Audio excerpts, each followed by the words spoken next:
All right. So as we start this second session, uh, let's just quickly recap what we said yesterday. Broadly, I was trying to talk about the scope of academic legal writing as well as some of the various forms that we encounter usually during undergraduate studies and later. And even though on some questions you may feel that the discussion was slightly abstract, I think there is some utility to revisiting what we ordinarily would mean by writing in a certain context. So, since the immediate context that surrounds us is that of producing scholarship, largely in the examination context, and then, of course, to think beyond the coursework, many of you would be looking to develop your work and get published in scholarly and journalistic sources. So, it would be useful to think about what we would ordinarily classify as a form of creative writing, how that might differ or might be similar to forms of academic writing, and eventually what do we mean by professional legal writing. So I think that was the central point which I was trying to convey yesterday. So before we finished yesterday, we did speak about some of the strategies that are ordinarily used for identifying a topic that you think is worthy of writing a full-fledged research paper. And one of the reasons why we keep the research paper towards the end of the semester, at least in the mandatory courses, is that as you move from year 1, 2, and 3, you move from relatively simpler to more complex forms of writing, even within the cycle of a particular semester. So generally, as you would recall, in your first year, you would do shorter exercises such as a newspaper discovery, which is usually a collation of reports or opinion pieces on a chosen topic. And largely, you're providing a sort of thematic summary of the materials that you could identify or collect on a certain topic. Then you transition towards slightly more advanced forms of writing, such as conducting interviews with professionals or scholars or activists or people who are familiar with a certain subject matter. And as you move up in terms of complexity, you then transition to book reviews or film reviews, and in some cases, even a review of literature on a certain theme. So the research paper, which is positioned ordinarily at the end of the semester, is broadly trying to correspond to the model of a law review article. And as I said yesterday, while we can think of these various forms of academic writing in a slightly structured way, and also in terms of the order in which you're likely to encounter them as you grow older, the focus that we will have for today's discussion will largely be on writing law review articles, because I think that is the common concern for most of you, because a lot of you, from what I could gather, are looking to convert your existing term papers into more substantiated law review articles. And others obviously may be looking to pick up certain independent topics and develop their own writing resumes, both for instrumental and intrinsic reasons. So we did say that some of the sort of points that we'll make, at least in these discussions, are generic. It's not exactly following the model of what we would normally call a workshop, because in the strict sense, a workshop would be one where you would bring your draft submissions into the discussion, and then we would either look at the drafts collaboratively in smaller or larger groups, and then help out each other in terms of commenting or critiquing each other's work as part of a workshop. So ordinarily, when we do talk about a writing workshop that is conducted in person, that is the model that we follow. However, since we are dealing with a very limited time slot, I know it's sounding more like a lecture. So what I'm only presenting today is more of a checklist of things that you ought to be looking at when you are producing a research paper, either from an examination standpoint might be your early threshold, but over time you may choose to identify some research papers that you have worked on and develop them further for the purpose of publication. And I have just tried to call out, as I said yesterday, some steps or some procedural steps which I thought are useful and which I can convey to you in your current stage of study. Now, I know that not all of you will proceed towards advanced study. Not everybody will pursue a master's or a doctoral degree in due course. So some things might actually be confined to your undergraduate experience. But let's say even if you do become a practitioner on the corporate side or the litigation side, or you work in social advocacy or development, even in those fields, you might find that a certain degree of academic writing exposure would help you in not only advancing your career, but also in being able to reach out to a larger audience. So even though much of what we would say about the process of writing a dissertation or writing a commentary would be more relevant only at the advanced stage of, let's say, doing a PhD program, it would make sense for undergraduate students to also expose themselves to a range of different written sources, because you never know where you might find yourself in a few years from now. So let's go through this checklist first. And I know and acknowledge that it may not be possible for me to deal with individual topics as part of this session. So take this as a common session where all of us are meeting. And then if you feel that there are some questions that you have or some concerns that you have about framing a topic, we can always continue that conversation on a one-to-one basis. And of course, I'm sure you have a broader community within the campus. I mean, not physically, but at least electronically, where you can also reach out to your friends for collaboration and discussion on developing your papers. So I hope that you're not looking at this exercise as a one-off exercise. If you really want to engage with serious legal writing, it's an activity which can become a lifelong pursuit for some people. And I would say, even if you're looking at it from a short-term point of view, at least it is an activity which is worth engaging with throughout your pursuit of undergraduate studies. So we did say a few things as we ended the previous session, that normally when we look for topics, either for a term paper or let's say even for a person who's looking to accumulate published work for the sake of career growth, that is the concern for many teachers. Generally, you think about some of these criteria as reasons for why you might be working on a particular topic, right? So let me just quickly go through it. Contemporary relevance, doctrinal ambiguities, which is essentially the idea of interpretive problems or gaps in the law, which we can identify through a reading of the text.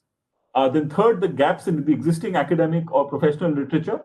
To be more precise, I should say knowledge gaps in the existing or academic and professional literature, which is ordinarily the threshold for preparing a research proposal for a doctoral program.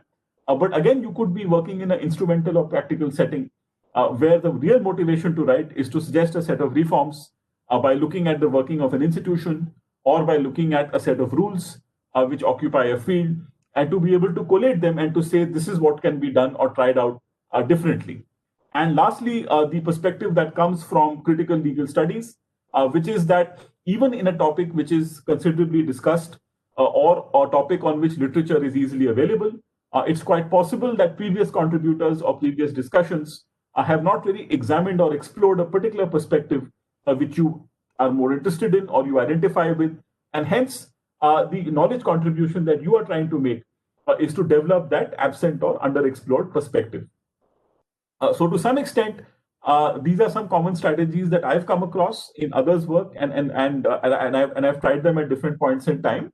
But we ended yesterday by asking whether any of you thought that there could be some other practical strategies for topic selection, which have either worked for you or you could think about them based on our thread here. So I'm just going to pause there for a half a minute and ask if anyone has any views on whether or not the strategies for topic selection can be sharpened further. Or if you feel that the categories which I've just outlined in my notes, whether they're adequate or not, if we are, let's say, trying to prescribe this content in a sort of forward-looking way.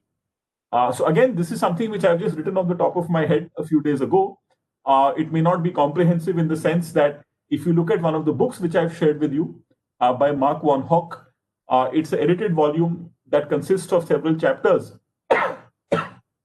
on legal research methodology. And there, of course, you have some chapters that look at doctrinal research in a very systematic way and try to set out the various possibilities of legal research. So again, that is reference material which you can save and download and look at your later convenience.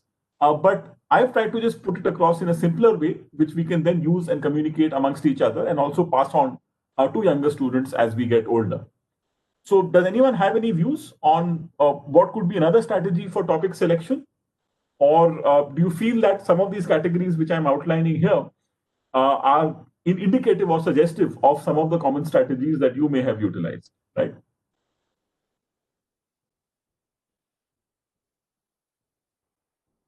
Okay, so before I proceed, I just wanted to check, are people reasonably familiar with the idea of gaps in the existing academic or professional literature? because I'm assuming since we are interacting with students from second year onwards, that the first or second idea is quite familiar to them. Ordinarily, when you would pick up a topic for writing a project, right, contemporary relevance is one filter. It may not be the only filter. Sometimes you may be interested in topics of older events, older histories, right?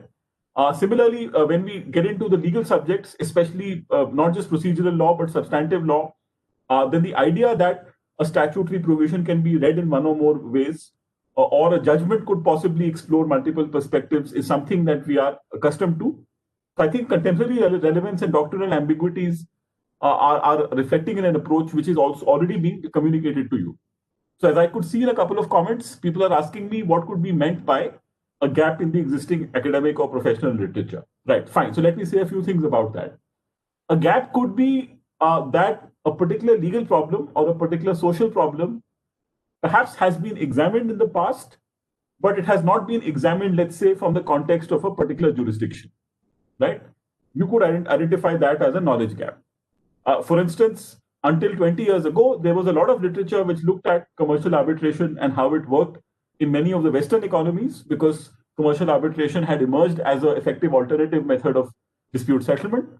Because foreign investment and economic growth was relatively recent in India, we did not have such an extensive literature on commercial arbitration. Right now, of course, 20 years later, the situation is different. Not only do we have international commercial arbitration, but also domestic arbitration, which has grown by leaps and bounds. And one could say to a certain extent, the older gaps that existed, both in the academic or professional literature on dispute settlement, have been addressed to a large extent, right? Similarly, if you're talking about a newer technology, right? I mean, these days, there's a lot of talk about the regulation of algorithmic technology, because algorithms could be used not just for surveillance purposes, but also for digital economic purposes.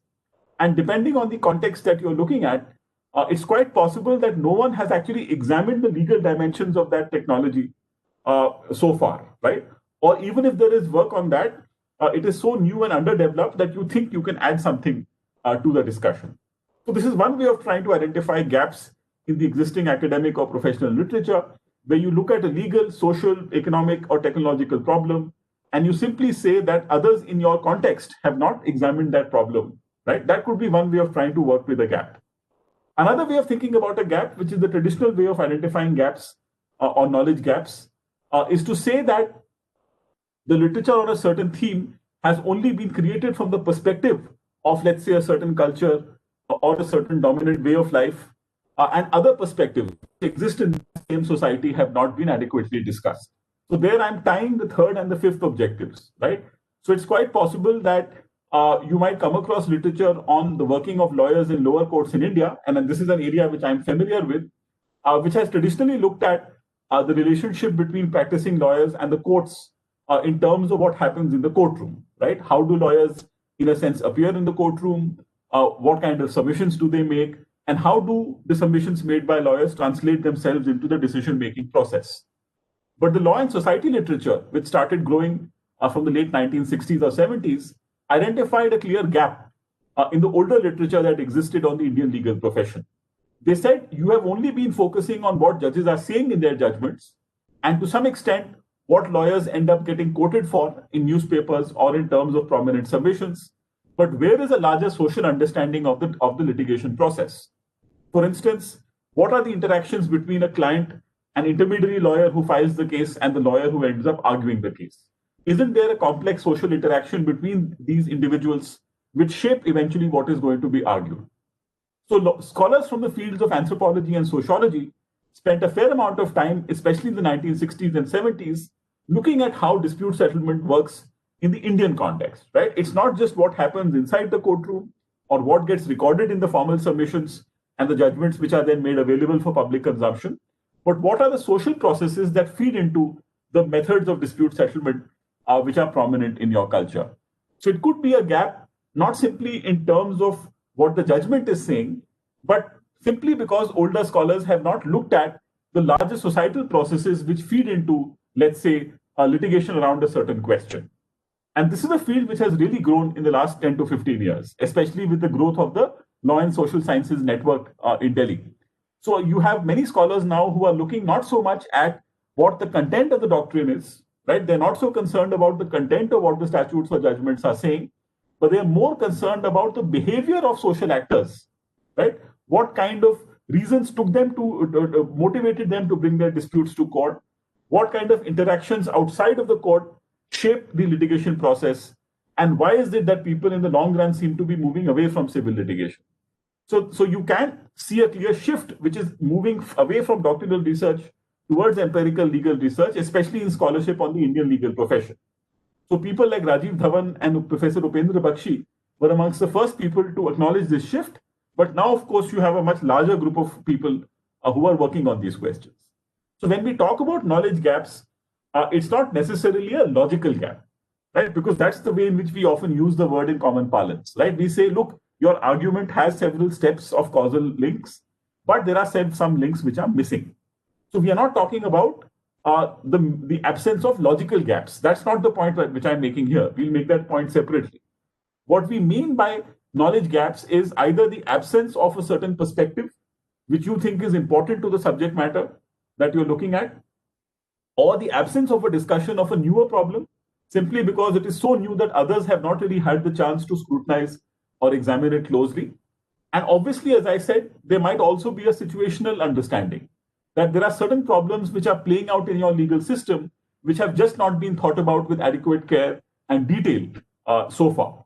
So there could be a consideration of perspective, there could be a consideration of context, and there could obviously be a consideration of time, right? That it's such a newer problem that it requires fresh discussion.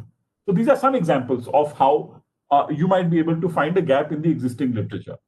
Now, of course, it's not always wise to extend on a legal problem that has been discussed elsewhere simply because you think that you have access to that material.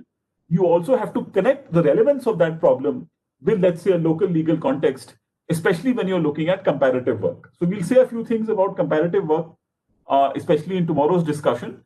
But identifying knowledge gaps in a comparative context has a slightly more nuanced approach. And that I think I'll just postpone discussing that because that might end up creating some confusions.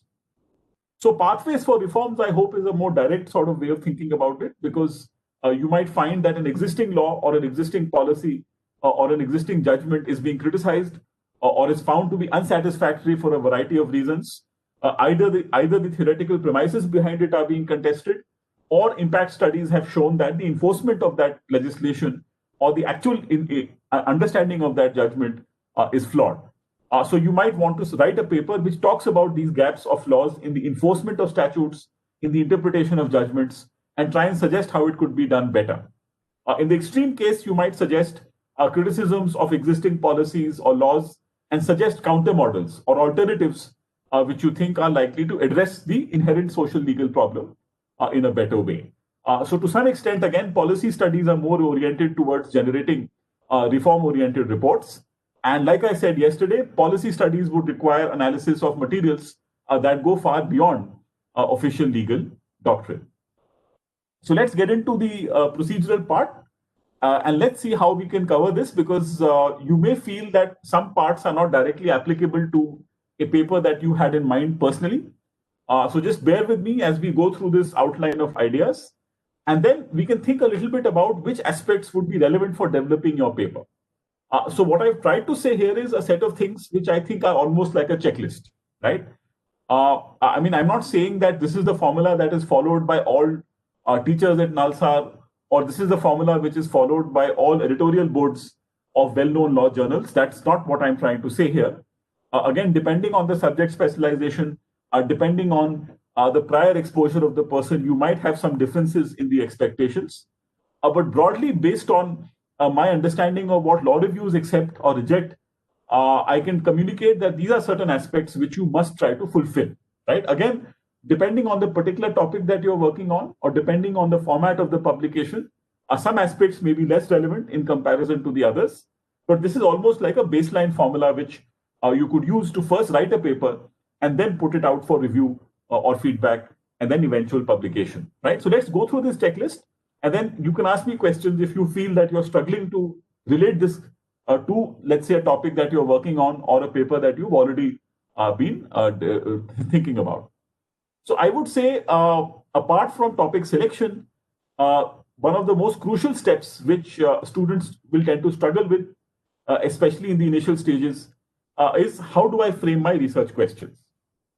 Now, I know that this might be something which sounds very similar to what other teachers might have said in their course, but I would say a simpler way of talking about this discussion is that it's not just a research question which you may be independently examining. I mean, that really is not, can't be the filter for writing papers at the undergraduate stage. But how exactly is my research question going to enable a certain discussion in my paper? It's extremely important to ask that question because you may have arrived at a certain topic either because you read about it in the news or you saw a classroom discussion where you thought there was a certain degree of interest that came to you, or you might have heard your friends or other people are talking about that topic. So there's a variety of reasons why you might have arrived at a certain topic. But before you begin your task of, let's say, writing out a draft or working on your paper, it's always useful to first begin by asking whether my research topic can be broken down into certain questions, right? Now, again, not every question may be open to competing positions. There are some questions which are more in the nature of descriptive queries. So what we mean by descriptive queries is that this question essentially helps you understand the background to a certain topic, right?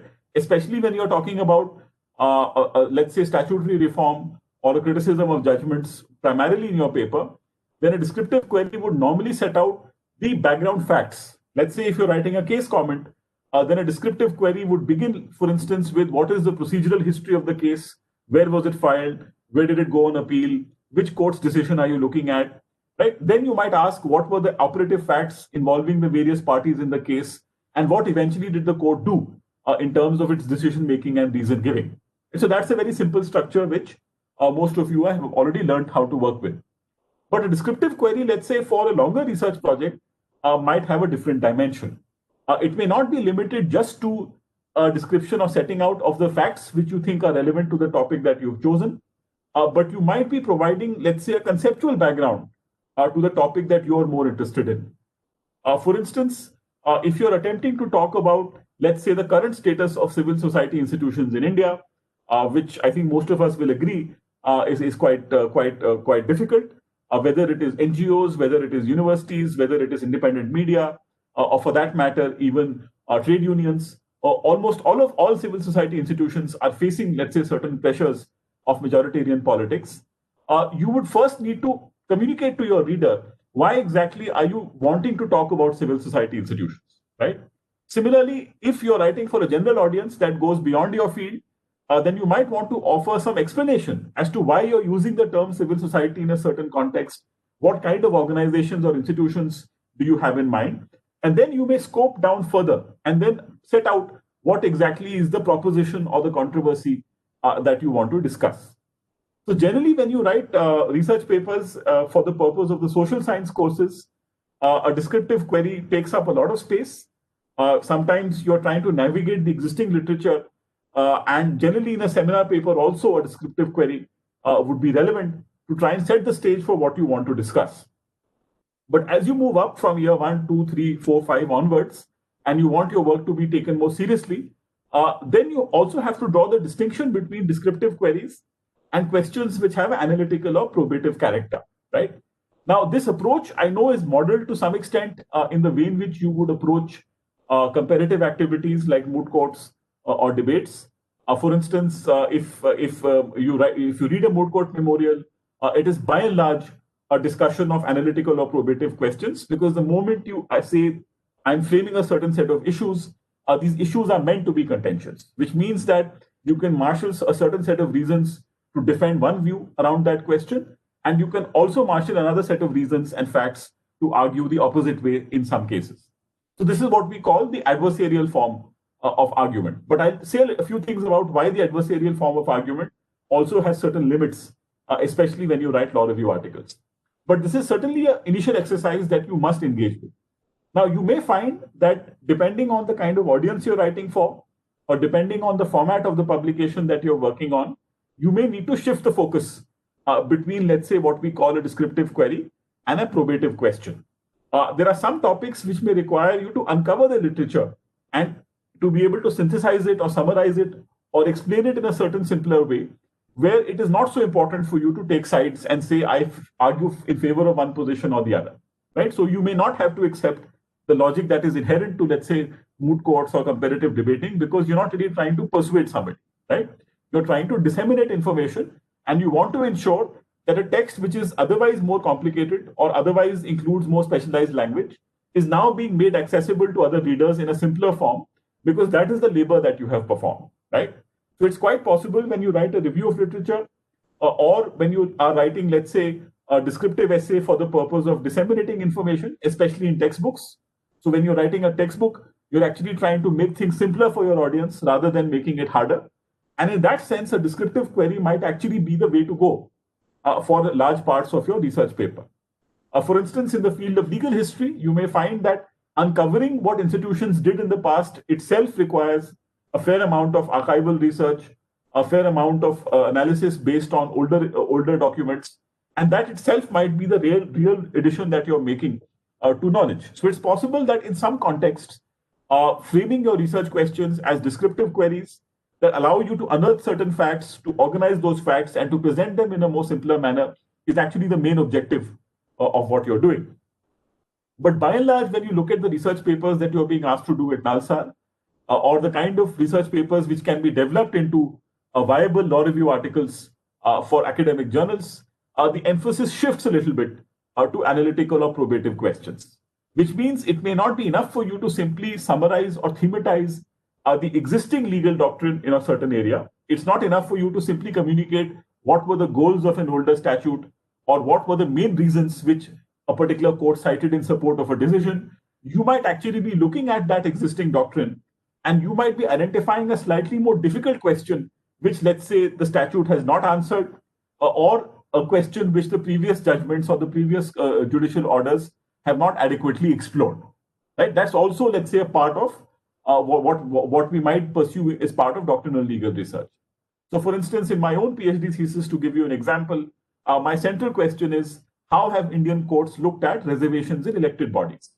So I work with the premise that the existing literature has focused more on reservations in higher education and public employment, but there is not enough literature on political reservations, especially from a legal standpoint, which is the vein in which I try to identify a gap in the existing literature. But my research queries are based on the premise that courts have loosely conflated the justifications for reservations in employment and higher education with the way in which they work in electoral reservations. So my attempt is to summarize and thematize all the major Supreme Court and High Court decisions over a 70-year period which have dealt with this subject at different levels and different capacities, and to cull out what I think the courts have missed or what the courts have not adequately developed in terms of what could be the justifications for electoral reservations. So that's very broadly what I'm trying to do in my PhD thesis in a book-length manuscript. But if you're writing even a short paper, let's say a research paper which is 4,000 to 5,000 words, or some of you would already have research papers which you want to develop into a full-fledged law review article, I would say this exercise is necessary even for those papers, right? So even if you're writing, in fact, I would say to get into the habit of thinking in a structured way, try and start doing it even in an opinion piece. For instance, even if you're writing that newspaper discovery exercise, or even if you're writing a case comment or a book review, which might be much shorter, maybe around 2,000 words, get into the habit of creating a structured division of your topic, which demarcates what you think are the descriptive components of your paper, where you talk about what has happened so far, what are the relevant facts, what is the context that the reader must know, and then let's say a discussion of the issues on which there could be competing positions or differences in standpoints, and the rest of the paper then delves into analyzing them. So this, I think, is a very crucial distinction which students need to be making in almost all of their written submissions. Then the next step is something which I think works for a majority of people, though I know some people who are able to write in a structured way even without this, and this is called creating a coherent outline. Now, by outline, what I mean is not really a detailed outline of what you're going to write. So whether it is, let's say, a short article, let's say an opinion piece which you want to write for a blog, or for that matter, let's say a research-based report which you might then eventually write at the end of, let's say, a long empirically grounded research project, or even a full-length book, right, which is supposed to be, let's say, a commentary on a certain legal theme. it always makes sense for you to first create an outline. In fact, I just got a pirated copy of Barack Obama's A Promised Land yesterday, and he begins his book by saying that when I thought about writing his memoirs, I mean, this book is about his first term as the American president, and the second one, I guess, he's still working on. He says that I always pick up a notepad and then try to first outline what I think needs to be said in a particular chapter, in a particular speech, or in a particular book. And I think that's good advice because even let's say if you're dealing with multiple subjects or multiple commitments on your time as a law student, I think it always makes sense to first go back to the notepad with a pen and to identify what you think are the central concepts, central examples which you think are relevant to the topic in front of you. And remember, it's not something that you can create straight away, right? When you identify a certain topic, when you start breaking it down into tangible research questions, you may create a rough outline first, which you then keep reworking and polishing as you start reading more on that subject, right? Sometimes the outline that you began with at the stage of beginning a certain project might look very different from what is reflected in the final paper. That transition does happen. Again, in the Nalsar context, you might be working on a research paper over 2 or 3 weeks. But let's say if you want your work to be accepted for publication in some of the more credible journals, then the timeline could be spread over several months. So you not only would you have the chance to share your draft with friends or other colleagues working on the same area, but even the editorial team might give you feedback. A peer reviewer might comment on your draft, and you might have multiple opportunities to not only refine what you have written, but also to sometimes rework or restructure even what the substantive part of your paper says. So I would say this is an essential step right from year one. And the more often you do it, the better you get in terms of creating a tangible and coherent outline. Now, I could show you an example from one of the research-based reports that we did a couple of years ago. It was grounded in a survey that we conducted at 16 different national law schools on issues which are very close to your existence and our existence. But we'll hold off on that till tomorrow. Let me finish my checklist today. And I'll just show you how I went about creating an outline for that report, even before we had clarity on how the survey results would pan out, right? Now, for that matter, when you think of judgments, and especially Justice Chandrachud's judgments, which are coming in the recent past, you can see that especially in constitutional bench judgments, he tries to give you an outline or a table of contents, which you can then use to navigate the judgment. Now, again, I'm not commenting on his substantive decision making, but at least in terms of structure and use of language, he's perhaps a good example of one of the judges who we can follow. Again, I'm not saying anything about some of his substantive decisions because we are clearly seeing that debate play out in the popular media. So my simple advice would be, whether you're a second year student or a fifth year student, create a coherent outline even before you start typing up a project. Right now, of course, some of you are more comfortable with taking your notes on the laptop or even identifying key concepts and jotting them down. If that works for you, that's fine. But I think for most people, it makes sense to create a pen and paper set of notes where you ask what your central questions are, what are the central ideas or examples which you think are relevant to build your discussion. And as you add your literature, as you go through your literature, you keep adding to that, right? So I think that exercise always helps in bringing some clarity to the writing process.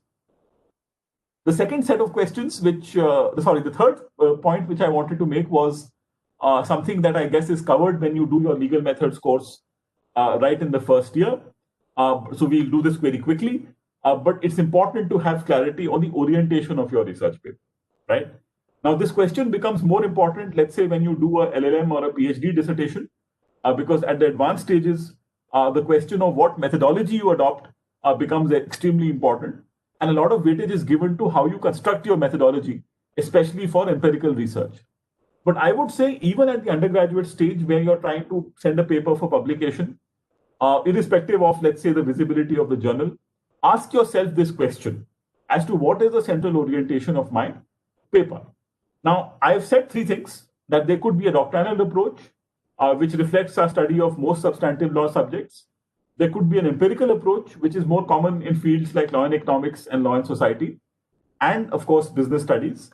And there could also be the comparative method, which we get into once we start looking at legal sources across jurisdictions. Now, you may engage with these methods with different degrees of detail as you move through your coursework at Nalsar. And I acknowledge that to some extent, the emphasis on comparative law is slightly weak with us because we, at the moment, don't really have the kind of faculty base that we should. I mean, of course, last year we had a visiting professor offering a course on comparative constitutional law, Professor Anthony Blackshield. But in general, we haven't done enough in terms of offering a range of courses that gets you to think about legal problems from a comparative dimension. So that's an area which we need to work on. But at least in terms of what we mean by the doctrinal approach and what we mean by the empirical approach, there is considerable exposure, at least in the first couple of years, which then feeds into how you would approach your writing, even with the mainstream law subjects. So the doctrinal approach, which largely involves the analysis of statutes, administrative materials, judgments, treaties, or other legal materials, is largely focused on official legal sources, right? So we call it the doctrinal approach because the official legal sources are being presumed to be authoritative. Now, you might be coming from a critical approach. You might be pointing out flaws, or you might be pointing out gaps in the way in which these formal legal sources are working. But as long as your method of reasoning or your method of discussion is centered on official legal sources, you are by and large following what is called the doctrinal approach. So, for instance, in the subjects which I teach, in constitutional law, since we largely take a case law centric approach, even the projects by and large tend to have a doctrinal approach. But there are other fields, especially law and economics and law and society, where the empirical approach actually becomes far more important. So a simpler form of empirical research is introduced when you start looking at self-generated data that you generate with your own efforts through field notes, through interviews, through survey responses. Many of them are being conducted online, and of course, statistics that you may generate through your own effort. Similarly, at the early stages of your research career, you might be largely looking at data generated by others, right? So you might be looking at government statistics. For instance, people working in the field of macroeconomics have to look at the idea of the Indian Economic Survey, which is putting out content every year. Then you might be looking at market research, which is produced by private parties. You could have research reports published by NGOs, research institutes, and other academic institutions, which is also fairly important. So what we needed to think about just briefly is that even as I design my outline, right, and this is where I think I find a lot of students missing the link, is that even as I frame my issues, even as I think about the connection between one part of my paper and the next part of my paper, am I moving from a doctrinal approach to an empirical approach? Again, in many subjects, it may not be required, it may not be necessary. But if you want your work to, let's say, push the boundaries of scholarship, then sometimes you may have to choose more than one of these approaches, right? So these three approaches are perhaps the most commonly used approaches in a law school context. And each of these approaches, of course, could attract substantial commentary and discussion in terms of how you can apply them to your own topic. So it's important for you to think about it even at the stage of framing a topic, your outline, and also in terms of choosing what kind of literature you will then further hunt for. For example, if you have limited yourself to a doctrinal approach in certain courses or in certain contexts, that's actually what you just need to do. You don't need to really go beyond that. But there might be certain instructors or there might be certain journals which have an interdisciplinary orientation, and they might only accept your work if your analysis of legal sources also engages with empirical data or self-generated data, which you can present as part of your discussion. Then, as you start comparing work across jurisdictions, it becomes important to engage with what is called the comparative method. So again, we look at the comparative method primarily in the context of constitutional law in some of the electives, but certainly you can look at comparative law in many of the other fields as well, whether it is financial regulation, whether it is maritime law, or for that matter, even the interface between domestic or international law. So generally, the comparative method would involve how you would analyze judicial decisions, legislations, institutions, and practices which are being observed or documented across different jurisdictions. But as you know, as most of you would be familiar with your course on international law, sometimes you can also make comparisons between regions.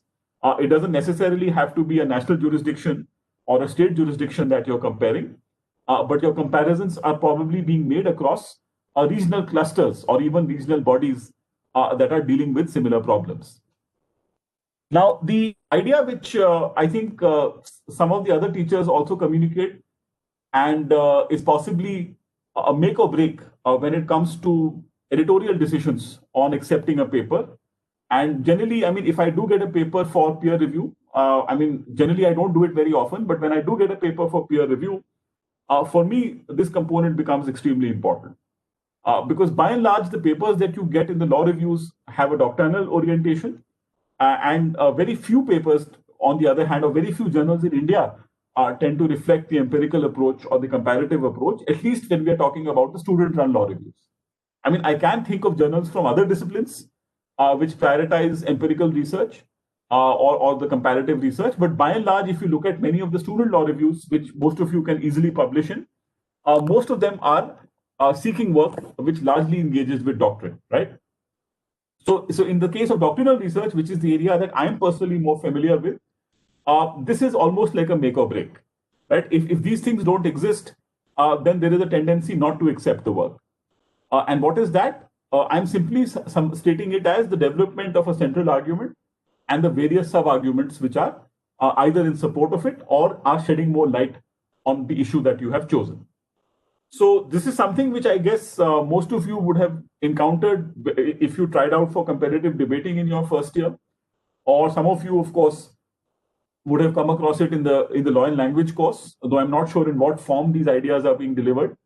But at least in the understanding that I got as an undergraduate student, for me, the elements of an argument are pretty straightforward, right? And the first 4 points, I think, capture it. Firstly, there has to be a statement of a broader idea or position, right? There might be different ways of communicating this. Sometimes people begin with a set of examples or I beg your pardon, a representative example or the description of a problem, which then takes them towards certain reasons, which they then develop towards a conclusion.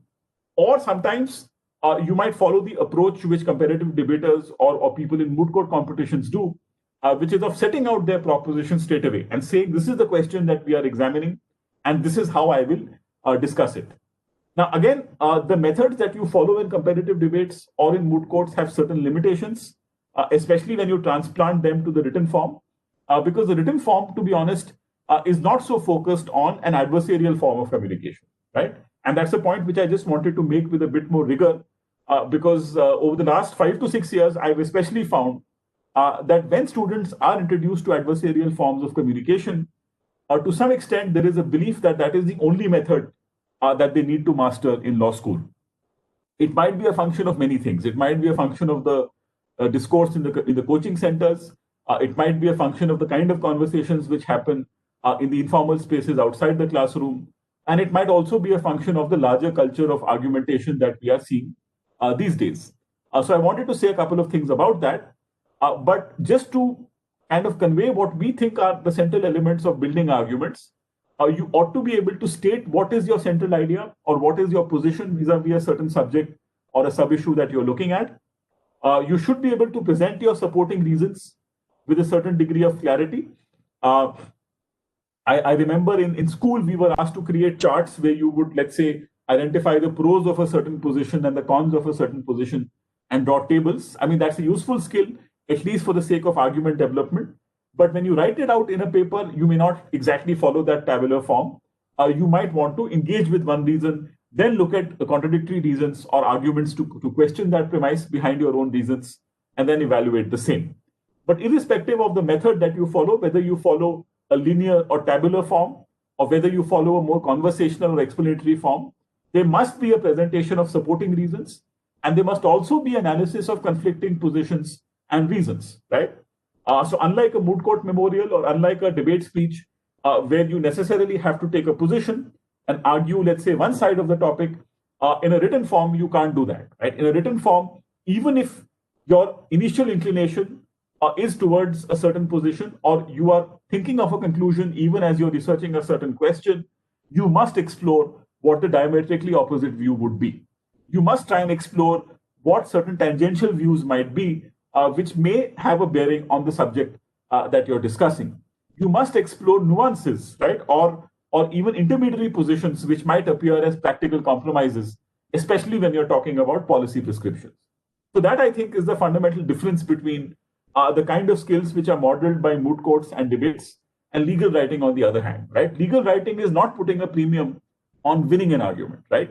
Legal writing is putting a premium on synthesizing existing knowledge, substantiating your positions well, and being able to communicate it in a respectful and dignified manner to an audience which will then engage.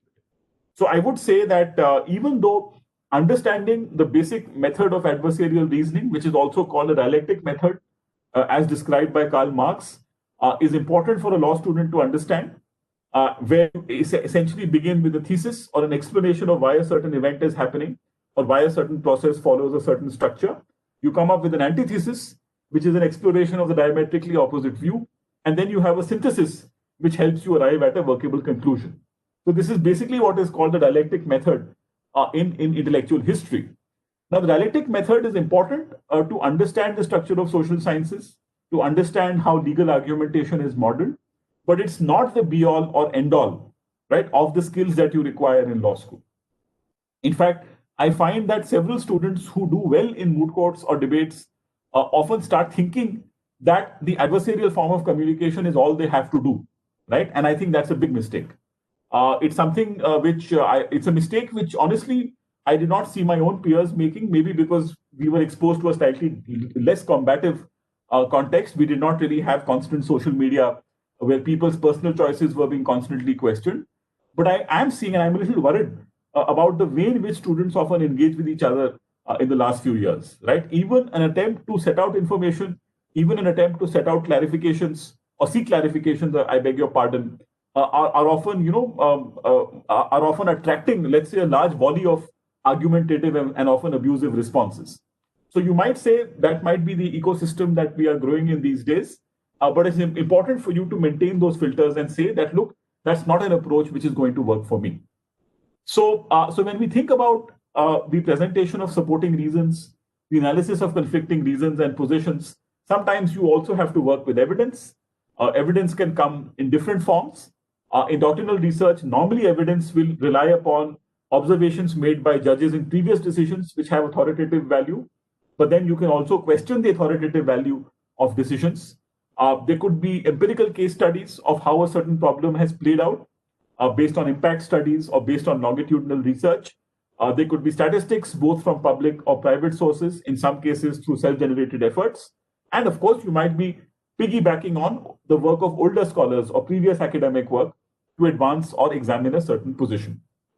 And it's also important as you try and formulate a certain argument and you try to tie it back to a certain position, it's important to tie back that idea or the position that you have chosen with how your line of reasoning advances your central argument, right?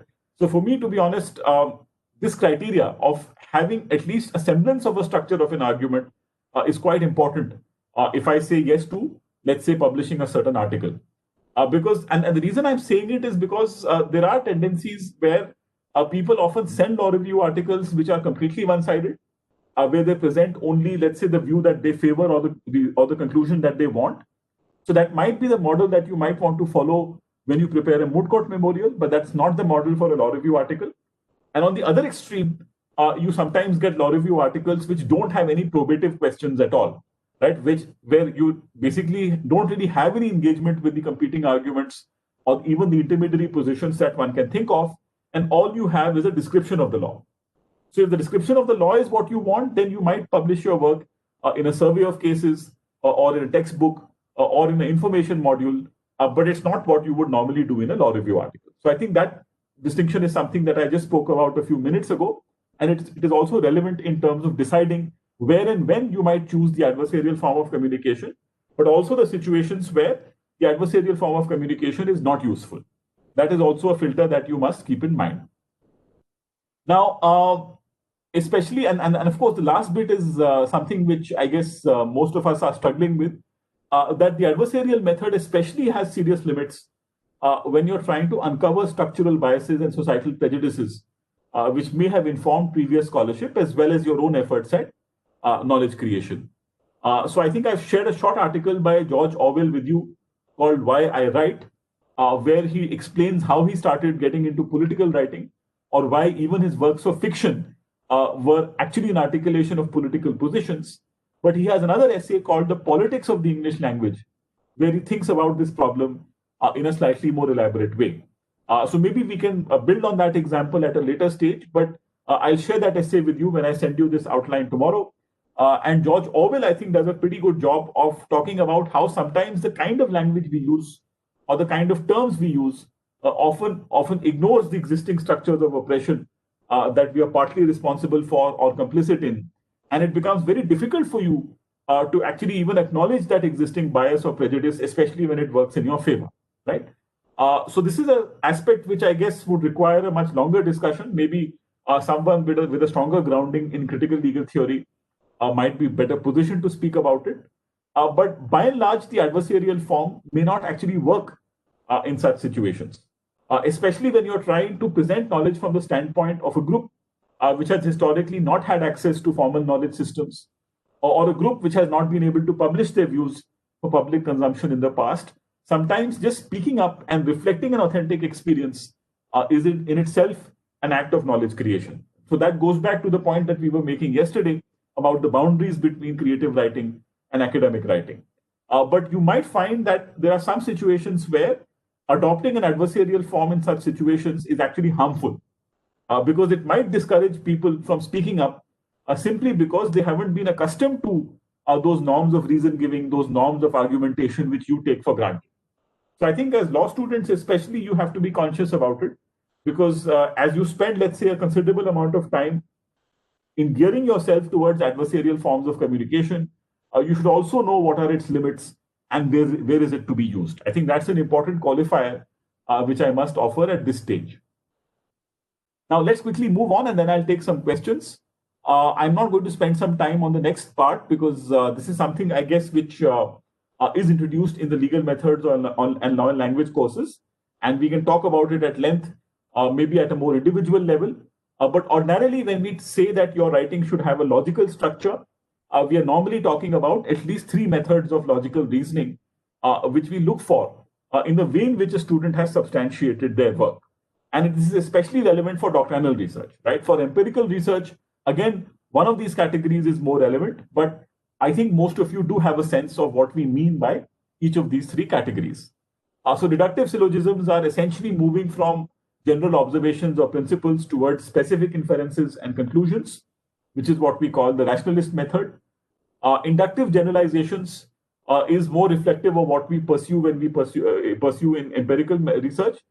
So where you move from specific observations or propositions towards more general inferences and findings. And especially when we are doing comparative work, you resort more to reasoning by analogy, where you examine operative similarities or differences between the chosen subject matter. The subject matter could include comparisons made between institutions, between rules of different kinds, the behavior of persons, the socio-political or economic context in the chosen jurisdictions. And as I said, the study of comparative law is a field in itself, right? So you might want to set out how exactly have I chosen my parameters for comparison in a research paper? What exactly am I comparing? And more importantly, why am I comparing? So I know that a lot of people, when they get encouraged to pursue comparative research, very often start citing foreign legal materials or decisions on similar questions which are available to them, but they don't adequately explain either in the introduction or in their paper as to why is it that they have chosen a particular set of jurisdictions, right? Is there a cultural, economic, or historical similarity between the jurisdictions that is being compared? Is there even a relevance to the context that has been shown by the author when they choose to compare, let's say, the working of a certain rule or the working of a certain legislation in country A with country B? So in my elective, of course, we did an elective on comparative political equality for the 4th and 5th years. And in the initial module, though the content might be very boring for the students, we just looked at a couple of papers which look at the methodology of studying comparative constitutional law. So for those who have an interest, of course, we can engage with that at a later point. But it's important for you to evaluate in terms of what you've already written, especially when you're editing your own work or revising your own work. When you look at the analysis of the various issues and the sub-issues, I think these are some basic filters that you must apply, right? In some cases, you might be following the deductive form, right? There might be an aspect which is considered to be common knowledge, but how exactly have you moved from that common knowledge to a specific finding that is relevant to your topic? In other cases, you might be citing examples or research studies generated by others to arrive at a more general proposition. And of course, you might be resorting to analogies at different levels. Sometimes you might just be comparing objects or concepts. And as we do in the field of comparative law, you might be comparing rules across jurisdictions. So there are different levels of comparative study. And in the Mark Hawk book, which I have shared with you, there are some very good chapters which look at the methodology of comparative law. So especially for the older students who may be looking at comparative work in their seminar papers or in the papers that they want to convert for publication, you could possibly look at some of those chapters, which I'll flag in tomorrow's discussion. So I won't spend so much time on this because I'm assuming that to a large extent this is covered in the law and language and legal methods courses. But again, these are basics which we need to keep in mind even as we proceed towards more advanced forms of writing. Now, point number C, something again on which I can't say much because this is again an aspect which only comes with practice. How do I collect and organize the existing literature on the chosen topic? So obviously in your first year, you would have gone through orientations on how to look for sources in your library, how to surf the various databases. Some of the paid ones that we have include Hein Online, Westlaw, and JSTOR. SSRN or Social Science Research Network is an open access database where people can upload both their draft papers and their published papers. I mean, I got onto it just a couple of years ago, but for those of you who are thinking about developing a publication's resume, it makes sense to be on a platform like SSRN. Academia.edu is a paid service, so I don't think it's really worth that much money. But certainly, if you want to put out your draft papers and get feedback from others in the field, SSRN might be a useful tool to both publicize your work and also to get feedback on your drafts. You can also share your published work. But again, that depends on copyright arrangements with the journals which might have carried your work. LexisNexis, of course, we have a partial subscription. And Shodhganga is a database maintained by the Indian central government, which is a repository of PhDs submitted in Indian universities. So generally, when we create a research proposal for the LLM or the PhD students, we look at whether or not that topic has been looked at by existing Indian university students. And the Shodhganga database now is pretty comprehensive and gives you both an index and the full text of the dissertations that have already been submitted in Indian universities. Now, again, we're not really talking about a database search in this session. That's not really the focus of this session. But many of you would have come across institutional repositories, which means specific universities might have uploaded working papers from their research projects. And there might be certain universities where their faculty members are also quite transparent and they upload both their draft papers and published papers for public consumption. So, of course, there are other databases as well. Taylor and Francis has a database. Kluwer has a database, which are more relevant for different subject specializations. So I don't think we need to say much about how to look for literature, except for the fact that this is an essential part of pursuing the research process. Now, the point I wanted to spend some time on is the second one, which is that even as you approach the writing of a research paper, which might be, let's say, a 4,000 or 5,000 word paper or longer depending on the requirements, how exactly do you organize your material? Now, the terms which I'm using on the screen are actually three different terms: annotated bibliographies, a survey of literature, and a review of literature. So I know that some teachers would have already pushed you to do a survey of literature in the subjects that you have taken, right? Now, what are the differences between the three? It's simply a difference in terms of complexity. So annotated bibliography is essentially a listing of your sources, whether it is academic books, whether it is journal articles, whether it is sources from blogs or journalistic sources. It's simply a systematic listing of the sources which you have found, which you have collected that are relevant to the topic or the field of inquiry, right? And usually initial stages of research for an LLM or a PhD student would include writing out short notes on how each of these works ties into your research design, right? So even in doctoral research, this is a useful exercise to do. For instance, if I'm citing a certain book, I might be citing a particular case study or a particular chapter or a particular set of extracts. So it always helps to create a structured bibliography in my own notes. I mean, these days, of course, we do most of our typing on the screen.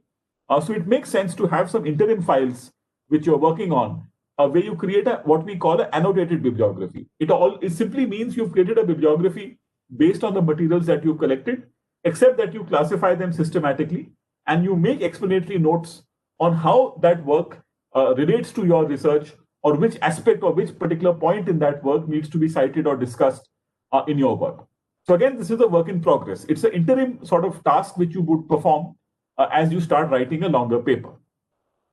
A survey of literature is slightly different because, unlike an annotated bibliography, which is normally created as an interim act for the purpose of preparing a research project or for writing a paper, sometimes a survey of literature is a publication by itself, right? So, for example, some of you might have seen that the Indian Law Institute also publishes what is called the Annual Survey of Indian Law, right?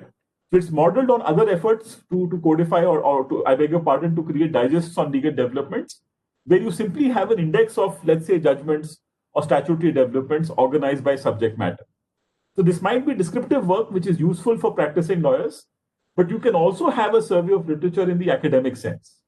For instance, if you're trying to develop, let's say, a longer research paper and you're not very clear about which aspects of your existing bibliography or which sources in your bibliography are more relevant, you might first want to write an elaborate survey and say that on this particular proposition, this is a material I've found, right? So a survey of literature, again, is more a description of what the existing literature says. Again, we may have different methods of summarizing.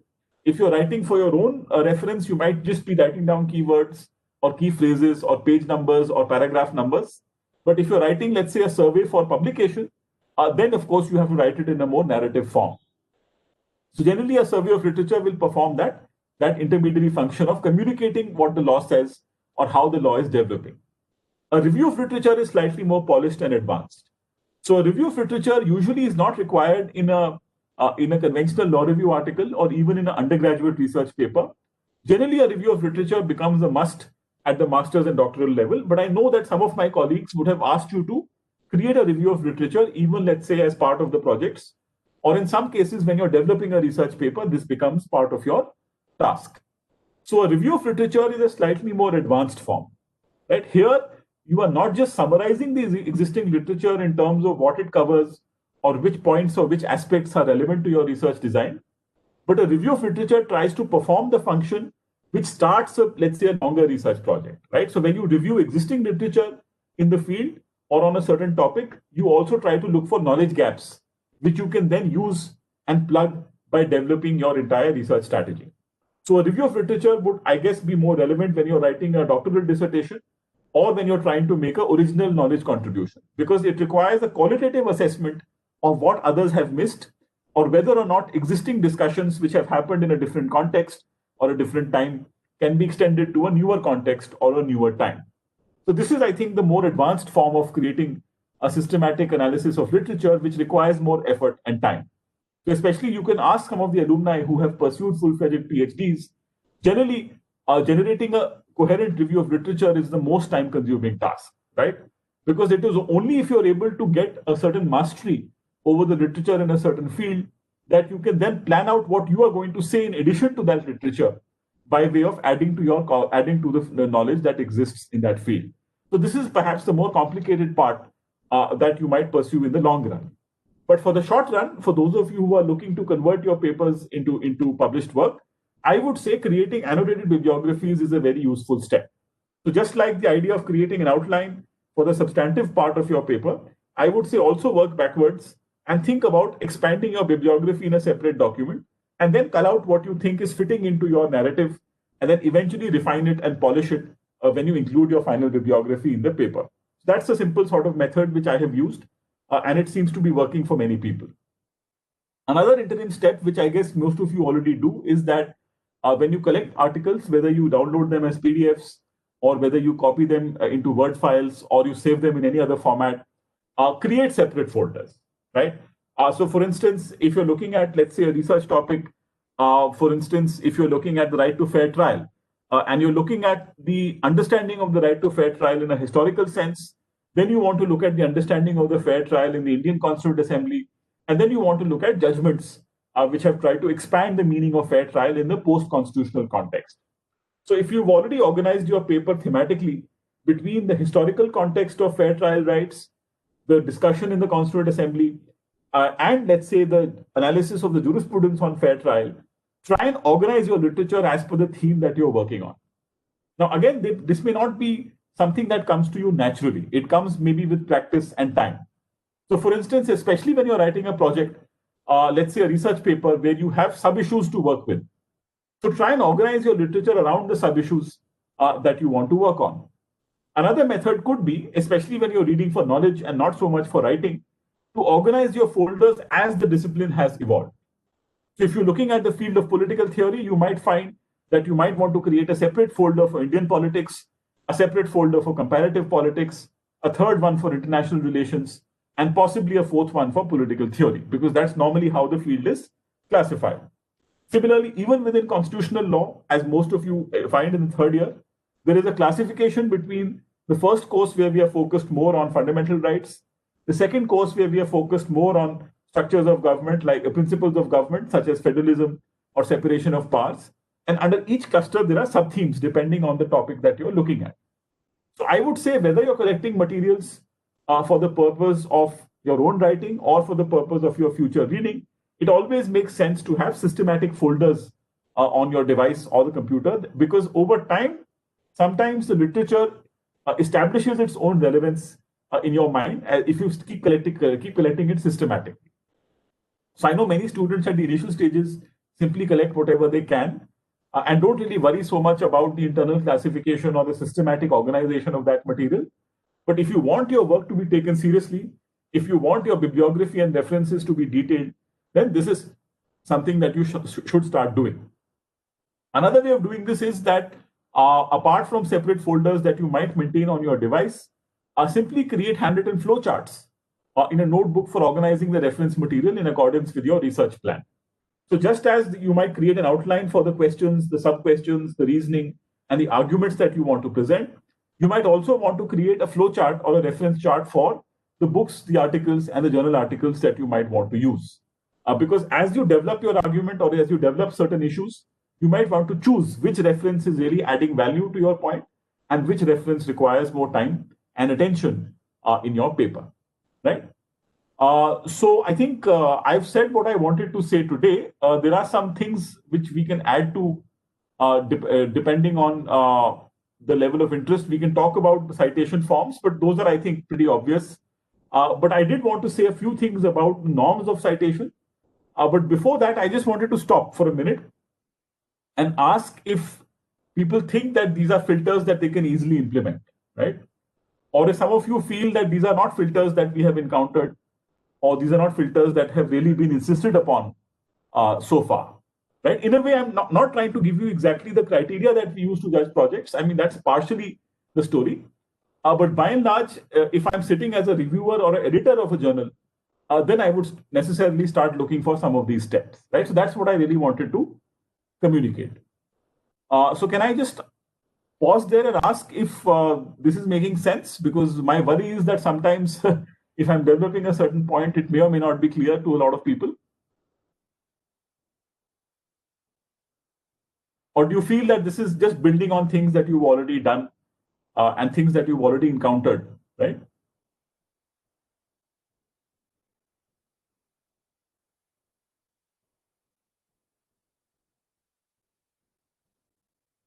Okay, so since nobody's speaking up, let me finish what I had in mind for today, and then maybe we'll open up for some more questions. So these are some of the procedural steps which I think would occur. In terms of prioritization and citing these existing literature, again, I've just tried to call out some basic factors. Again, you would know from the orientation sessions that are normally conducted for first-year students, and of course are reinforced over time, that citations themselves takes a long time to understand. But these are some basic propositions which I think you should keep in mind, especially when you're editing or correcting for citations. So it's relevant for examining your own work. It's also relevant for examining what others have done. So how do I prioritize and cite the existing literature? It is important to judge the relevance in terms of the proximity to the subject matter. It's not necessary for you to simply cite whatever you find on the given topic. You need to create filters in terms of whether or not the literature in a given field has specifically looked at the question that you're engaging with. Or if you're trying to identify a knowledge gap and you're trying to plug that knowledge gap through your own research or through your own intervention, then you might have to begin your paper or at least write a descriptive component where you say this is what the existing literature seems to have said, and this is how my analysis or my inquiry will add value to what has been said earlier. So identifying proximity to subject matter works like concentric circles. What is the core of my research query? Which field or which subject does it relate to? What is the larger knowledge universe that it inhabits? And what are the material or what are the references that are available to me, which are helping me to unpack or examine the core of my research question? So again, think about it like let's say a set of concentric circles where you're moving from a more generalized set of ideas or discussions to a more specific discussion, which is then relevant to the paper that you write. Now, again, when you're writing a full-fledged law review article, it might become important to cite the most well-known works on that particular topic. But when you're writing an opinion piece, which is meant for a much larger audience, or when you're writing an explanatory note, or let's say creating a survey of literature for newer people to learn, then you may not really have to cite the entire literature. You might just want to cite the key propositions and the most well-known names, and then decide what is going to be the additional level of analysis that you bring. Similarly, apart from the connection to the subject matter that you have chosen, the time of publication also matters. In certain areas, especially in securities regulation, technology law, international trade, how recent is the scholarship becomes a pretty important question. Because it's quite possible that you might be analyzing a judgment for a fair amount of time, and then you realize that the position has actually changed quite recently. So even in terms of selecting the literature which you want to be citing, or identifying the academic materials which have commented on previously decided cases or previously enacted legislation, you have to keep the time filter in mind, right? For example, it's quite possible that a position that was sustained for several decades might have recently changed. So which is why your collection of materials on that topic needs to be fairly thorough. So the timing of the publication, the recent nature of the material becomes important for you as you decide what is going to go into your bibliography and what is going to be cited in your endnotes or your footnotes. The credibility of the author and the publisher, of course, is a slightly subjective concept. Ordinarily, in some fields, it may be possible for you to identify experts simply by virtue of having encountered their work in the coursework, or simply by criteria such as the number of times they have been cited in the past, or for that matter, even the visibility of an author in public debate. Those could be reasons for saying, okay, fine, let me identify this person's work as something that I want to respond to, want to use in support of my positions, or I want to critique. And this becomes what is called a self-serving loop of knowledge creation, where very often those who already have certain reputational capital then start getting cited more often. So in that sense, academic research also works like many other professions, where initially there are a large number of people who enter the field, but then fewer and fewer people become prominent or more visible. And the more prominent and more visible you are, the more often you get cited. So that in that sense, it is a bit like the way in which even the litigation profession works, where work tends to get concentrated in a few hands with seniority.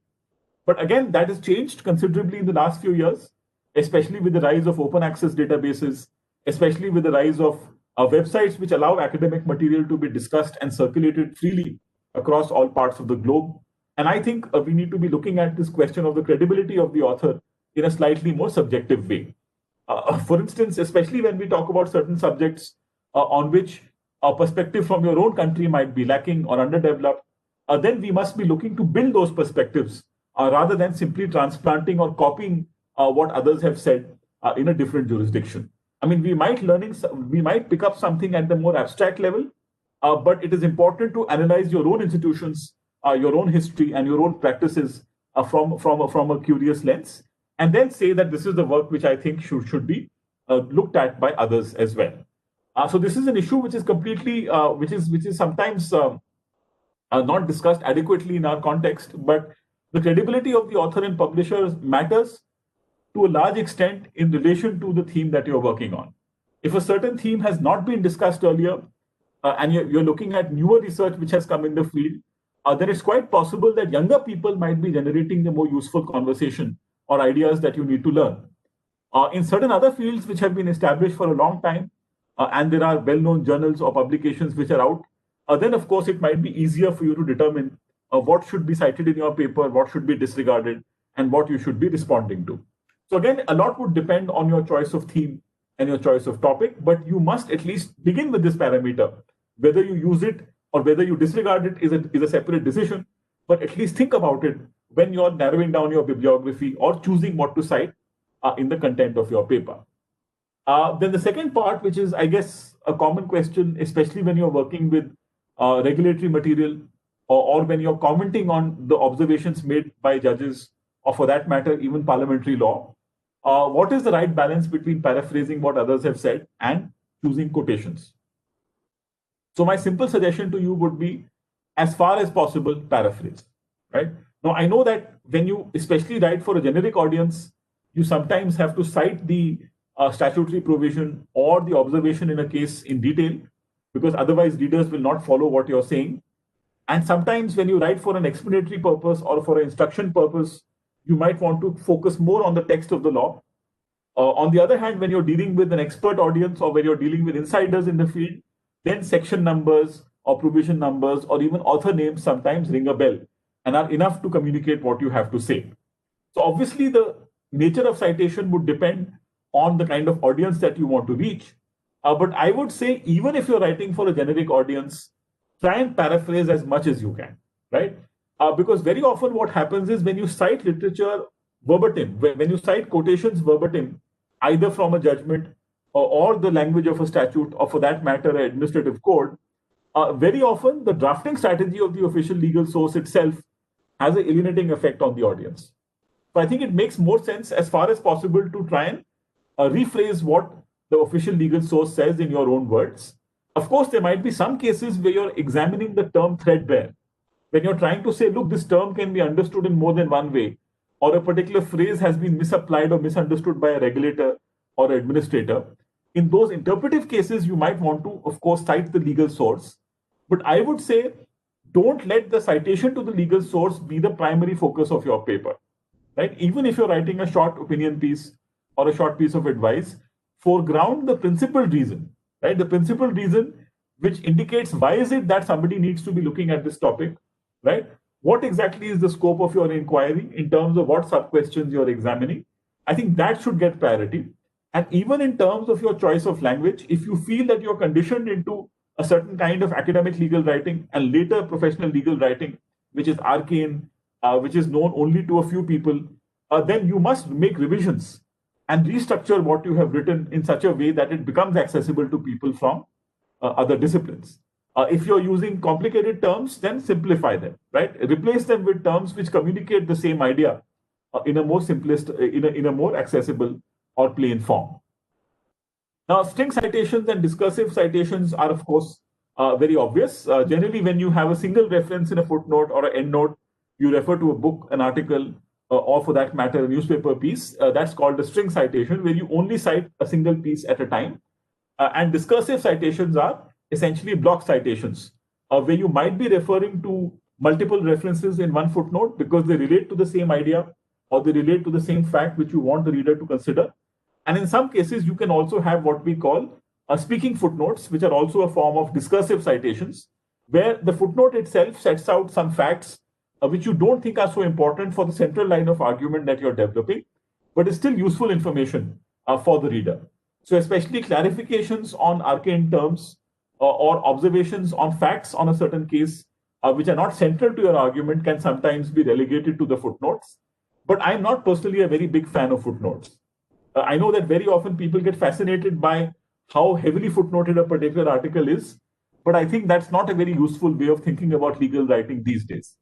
In fact, most of you, I think, who are blogging will realize that in the blogosphere, footnotes are in fact discouraged. At best, you use hyperlinks, or sometimes you have a short set of endnotes, which might give some reading suggestions to the to your intended reader. And by and large, I think in online communication, especially blogs or opinion pieces for digital media, editors are heavily discouraging citations these days. But very often, when you talk about law review articles, you are obliged to cite because you are building upon ideas or language that is quoted from, let's say, an existing legal source or sometimes another academic source. So string citations generally would be more relevant, let's say, when you're writing a moot court memorial, because you're largely citing case law or treaties materials there. whereas discursive citations are the norm in academic writing. But don't be so obsessed about having longer discursive citations. Think more about the relevance of what you're writing, right? If the idea that you're conveying can be put forward simply through causal links and logical reasoning, rely more upon that. It's only when you want the reader to look up a reference, or you want the reader to have some clarity on what a specific proper noun means or a certain term means, there you might want to use footnotes selectively when you review or revise your paper. So I guess the last point is flowing from what I've said, that the nature and extent of the citation should depend on the intended readership. If you're writing for fellow academics, then string citations and discursive citations are acceptable because they're also accustomed to reading in that form. When you're writing for professionals, again, it depends on what kind of professionals. If you're writing for professionals from other disciplines, then you may need to customize or tailor your language accordingly. And when you write for a general audience, then of course your method of citation should change. Rather than referring to case citations by page numbers or volume numbers, or for that matter, book entries in full, you may only want to, let's say, mention author names or give hyperlinks to the work that others can look at. So again, it varies depending on the kind of audience that you want to pitch your content to. So I do have a few points which I thought I would mention in terms of the generic expectations of a law review article. So apart from, let's say, the requirements of having a clear probative content, the idea that your arguments have a logical structure, there are some other expectations which I think you can find marked out in part E, which I think now we can talk about tomorrow, because tomorrow, broadly, I just wanted to speak about strategies for publication and what are the kind of published sources where you can send your work, get useful feedback. So I think we can also postpone this particular component to tomorrow, where we can talk about the usual expectations from a law review article. Today, by and large, what I've gone through is a checklist of things that I look for, especially when I'm asked to peer review, let's say, articles that are in the nature of doctrinal legal research, which means they're either commenting upon court judgments, statutory developments, or administrative rules. And generally, I'm looking for not just the identification of the orientation of the paper, as I said, but also the central argument and how well that central argument has been set out or examined. So these are some generic expectations, which I think many other editors share. And some of you, I guess, will also be performing editorial roles or are already performing editorial roles as part of some of the Nalsar journals. So it might be useful for you to take notes and compare it with what your boards have done in the recent past. I'll anyway share this document with you in full tomorrow. But if anybody has any questions or comments, I'm happy to engage with them now, right? Because I know that this might have sounded more like a lecture, but given the sort of limitations of time, that's broadly what we can do here.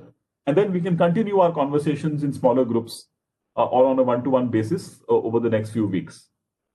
So any particular aspect which you feel is lacking, which you feel is also important for looking at the structure of a research paper, which you think I've missed completely, or anything which you think is not particularly clear and requires further explanation so that I can build into it tomorrow, I'm happy to hear from you.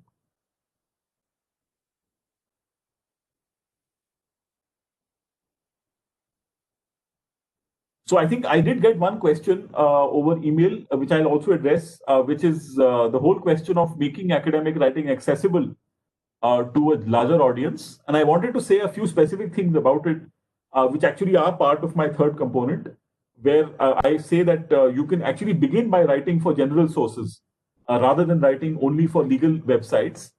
And one of the reasons why I want to hold off on that discussion is because the challenge is to capture the complexity of a topic without sacrificing the depth of the argument, right? Okay, so I think Harsh, you had put out a certain comment. Let me just open up chat. Yeah. Okay, so I think Harsh, you had asked whether papers can be written to mention the good precedents it has laid down and how it will benefit the public at large.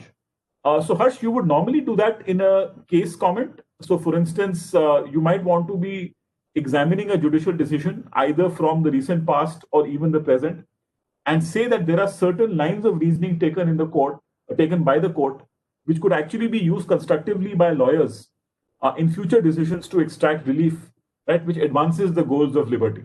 So normally when we talk about reforms in criminal justice, we often find this pattern where we find progressive judgments at different points in time, and we try to create a narrative of how the idea of liberty has in fact expanded through judicial intervention. That's one obvious example that I can think of. So you could say it's a knowledge gain because a lot of people who may not be aware in particular about how that judgment was reasoned or what interpretive possibilities that judgment carries. But I would still say that sounds more like descriptive research because by and large, you're summarizing or thematizing existing literature, existing judgments, and you're trying to say that there are some interpretive possibilities which might help in the future. So, of course, it has a predictive character to it. But I would say a research paper would require a slightly higher threshold, right? Not just a summation of judgments and a discussion of how this judgment could be used constructively in the future, but what exactly are the reasons which the courts could have also considered in support of their decision, which have been considered or not considered. Then, in terms of the interpretive possibilities which you point out, you would have to flesh out those interpretive possibilities either with some hypothetical scenarios or with some situations which were perhaps not brought to the court, right? So I think you're on the right track that sometimes just commenting upon the utility of a precedent or the constructive possibilities of a precedent is itself a research project. And I know that especially when you look at fields like criminal law or constitutional law, that's a good way of approaching some of your projects. But I think if you're looking to publish your work in a credible journal, you have to go a little bit beyond that, right? It's not enough to say that I'm commenting on a case because I think this case or the observations in that case can be extrapolated upon by creative lawyers or crafty lawyers to extract better relief from the court. I mean, that seems to be a very litigation-centric view of what can happen. Whereas I think what you need to do is also to establish what is the context in which those earlier decisions were made, whether there are internal differences in those contexts, and whether in a future context, which might be very different from the time at which those decisions were made, how would that judgment be useful there? Right? I think that's broadly the idea which I wanted to convey. Right? So, for example, progressive precedents might have worked because of a set of underlying circumstances that prevailed at the time. Right? But will the same precedent be useful in the future when the set of underlying assumptions has changed? So, which is why I said that you have to first locate your topic in a larger understanding of the state, market, civil society, and then ask whether or not the legal development is going to lead to certain benefits or certain harms. Fine. So I think you have a follow-up comment, which is that, okay. So I think the follow-up comment is, are blogs and research papers to be approached differently in terms of method and or just put in as much hard work for blogs as in a journal piece? Well, actually, if you look at the volume of work, normally a blog would be shorter. And generally, the kind of blogs which accept student work, and we'll talk about them tomorrow, whether it is India Corporate Law or Spicy IP or Law and Other Things, which is run by Nalsar students now, generally blogs do look for topicality, which means that either you're talking about the issue that is currently being discussed in the courts or in the legislatures or raised by social movements. And generally, blogs do require a certain degree of contemporary relevance. That is the pattern with most blogs, but not all. On the other hand, a journal piece may go beyond contemporary relevance, right? It may, for example, in the fields of legal history or legal sociology, you may not be limiting yourself to a recent development, but you might be making sense of a larger process that is unfolding over a longer period of time. Similarly, a journal article would require a much more thorough literature review, right? A blog piece may not require that. So yes, quantitatively and qualitatively, I would say the kind of effort that you would put into writing a blog piece, which may be, let's say, 800 words to 1,000 words. In some cases, you have a possibility of writing longer blog pieces. But that would definitely be less than what you would do for a journal article, because journal articles are generally much longer. I mean, follow the model of the research papers that you would do in Nalsar. And sometimes, of course, some journals accept much longer articles. And a journal article is definitely much more labor intensive. But again, it depends on the kind of audience you're writing for. If you're writing for an audience which is very carefully scrutinizing what you're writing, then even a blog piece requires considerable time and preparation and effort, right? So if a blog piece of 1,000 words might require a week's work, then definitely a journal article might require a couple of months, especially if you're looking to tailor it to publication. So they are two different tasks in my mind, right? So I'm happy to take more questions. I'm sure those who want to pack up can leave. There's no problem. It's entirely online. But if people have specific questions, I'm more than happy to engage with them here. Right? Okay, so Mrityunjoy, let me just open up your comment. Yeah. So I think Mrityunjoy, your question is right. In legal scholarship, how important is citing precedents supporting your position? Because sometimes you are advocating a new position and the precedents may not exist. So at that point, is logic without empirical data sufficient, or does it become an opinion only at that point without any grounding? Not necessarily, Mrityunjoy, especially if you're offering a critical take on a judgment which is coming from an underexplored perspective or a point of view which you think did not get adequate representation in the litigation process, or even let's say if you think about legislation, it's possible that dominant class and class interests prevailed, or as we saw recently, the incumbent government used its numbers to push through legislation. So it's quite possible that you might be drawing attention to how certain legitimate standpoints and certain stakeholder interests are not reflected in the actual outcome of the legislation or the judgment that you're talking about. So it's possible that what you are advocating for or a cause that you're speaking for cannot be adequately backed up by precedent. That's fine. I think, especially when you talk about critical legal scholarship, that is one of the central goals of critical legal studies, that you unearth opinions and perspectives which are in fact not reflected in the formal legal processes such as legislation, adjudication, or administration. So I think in that area, offering a new position or a distinctive position or even a criticism of the existing process is important. And you're right, it may actually not just be, you might just be lacking precedent, but you might also be criticizing the existing precedents which are there. So it's possible, but also be very clear about what your overall position is. If it's a survey piece which you're writing for the purpose of disseminating information or informing your readers, then you might obviously have to write in a more precedent grounded. You might have to ground your opinions in the precedent because there seems to be no real compelling reason to move away from it. But when the topic is contentious, or when epistemic gaps are being pointed out in terms of certain opinions or interests being disregarded in the framing of legislation or in the writing of judgments, then I think the approach which you're suggesting does become valuable, right? In fact, I think you might be doing this material when you get into the law and poverty course. But a lot of the work which comes from the standpoint of intersectionality or critical race theory in the US actually did this, right? They brought out the perspective of people who were not part of the formal litigation process or not formally represented in the elected legislatures. And I think we can do, and there is similar work in the Indian context as well, especially in the context of anti-caste politics, or for that matter, even work which looks at the rights of indigenous communities. That these are knowledge, this is knowledge or perspectives, these are knowledge goals which are simply being disregarded by the formal legal process. So any comment on how a case has been decided or what a particular statute says would require a discussion of views which are not backed by precedent. So it's possible, right?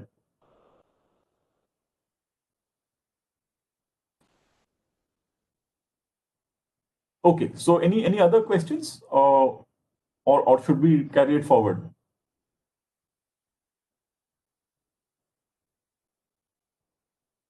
Fine. So I'll stop the recording there for today. I know today was slightly more prescriptive in the sense that I was just going through a checklist. Tomorrow, actually, I don't have too many prescriptive things to say, but I will take you through a couple of examples, and hopefully there will be more scope for questions and discussions on how you can convert your existing work into published work. I mean, I'll briefly talk about some of the sources which you can target as a second, third, fourth, fifth year student. And then we can maybe look at a couple of examples to illustrate what I have said today, both in terms of outlining what you want to do in a research paper and also in terms of organizing your sources. I can give you the examples of the work which I've done so far. So that's broadly what we can cover in tomorrow's session, right? So I'll stop the recording there.